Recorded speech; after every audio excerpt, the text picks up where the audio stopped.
தினம்தோறும் விளக்கேற்ற நல்ல எண்ணெய் இதயம் நல்லெண்ணெய். ஆபரேஷன் சிந்தூர் குறித்து துணை தளபதி ஏர் மார்ஷல் நாமனேஸ்வர் திவாரி முக்கியமான தகவல்களை தெரிவித்துள்ளார். டெல்லியில் நடந்த பாதுகாப்பு மாநாட்டில் பேசிய அவர், ஆபரேஷன் சிந்தூர் நடவடிக்கையில் இந்திய விமானப்படை வெறும் 50க்கும் குறைவான ஆயுதங்களையே பயன்படுத்தி பாகிஸ்தான் ராணுவ தளங்கள் மீது துல்லியமான தாக்குதல்களை நடத்தியதாக தெரிவித்தார். இந்த தாக்குதல்கள் பாகிஸ்தானின் ராணுவத்தின் மீது முழுமையான ஆதிக்கத்தை செலுத்தியதுடன் 4 நாட்களுக்குள் பாகிஸ்தான் சண்டையிலிருந்து பின்வாங்கும் நிலைக்கு தள்ளப்பட்டது. இந்தியாவின் நோக்கம் பயங்கரவாத முகாம்களை மட்டுமே குறிவைப்பது, பொதுமக்கள் வசிக்கும் இடங்களை தாக்காமல் இருப்பது என்பதில் உறுதியாக இருந்தது. எனினும் பாகிஸ்தான் இரவுகளில் பொதுமக்கள் வசிக்கும் இடங்களில் தாக்குதல் நடத்தியதை தொடர்ந்து இந்தியா வலுவான பதிலடி கொடுத்தது.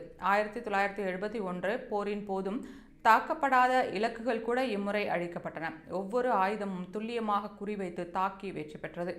நீண்ட தூரத்தில் இருந்தே எதிரி இலக்குகளை சேதமின்றி தாக்கும் திறன் இந்திய விமானப்படையின் மிகப்பெரிய சாதனை என பெருமிதம் தெரிவித்தார். இது விமானிகள் மட்டுமல்லாமல் தரையில் பணியாற்றிய குழுவினரின் ஒருங்கிணைந்த முயற்சியால் சாத்தியமானது என தெரிவித்தார்.